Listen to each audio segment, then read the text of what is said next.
მოგესალმებით, თქვენ უყურებთ რეგიონის დღის მთავარ ამბებს. პროკურატურამ ოპოზიციონერ პოლიტიკოს ელენე ხოშტარიას ბრალის სხვისი ნივთის განზრახ დაზიანების ფაქტზე წარუდგინა. ინფორმაციას საქართველოს პროკურატურა ავრცელებს.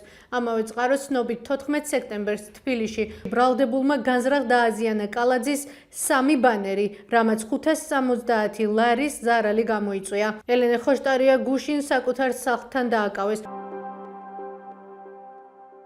ორჯომილმა სპორტსმენმა გიორგი ტალახაძემ სამჭიდში 2 ოქროს, 1 ვერცხლის და 1 ბრინჯაოს მედალი მოიპოვა. ინფორმაციას საკუთრივ სპორტსმენი ავრცელებს. გავრცელებული ინფორმაციის მიხედვით, ევროპის ჩემპიონატი სამჭიდში პოლონეთში გაიმართა.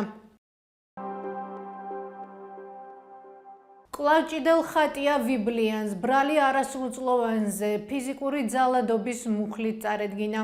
ინფორმაციას საქართველოს პროკურატურა ავრცელებს. უწყების ცნობით 11 სექტემბერს თბილისში ერთ-ერთ მაღაზიაში ბრალდებულმა ფიზიკური შეურაცხმყოფა მიაყენა არასრულწლოვანს. შემდეგ კი მაღაზიის მიმდებარედ გააგრძელა მასზე ფიზიკური ძალადობა.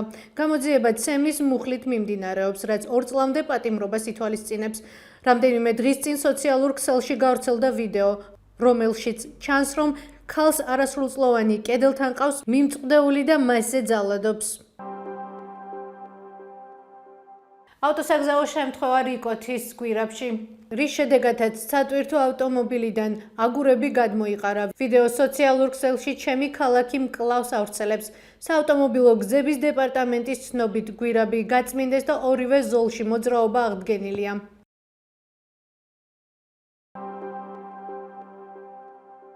18-დან 20 სექტემბრამდე საქართველოში მოსალოდნელია ელჭექი წვიმა, სეტყვა, ქარი, ზღვაზე 60-ბალიანი შტორმი. ინფორმაციას გარემოს ეროვნული სააგენტო ავრცელებს. ამავე წყაროს ცნობით მოსალოდნელმა ნალექმა შესაძლოა მდინარეებზე წყლის მნიშვნელოვანი მატება, პატარა მდინარეებზე წყალმოვარდნები, მეწყლულ-ვარცოფული პროცესები გამოიწვიოს. ეს იყო ჩვენს ხელთ არსებული დღევანდელი ბოლო ინფორმაცია. მეტი და დეტალური ინფორმაციისთვის ეწვიეთ ჩვენ ვებ და Facebook ვერცხლ. მადლობთ რომ გიყურებთ. ხვალამდე.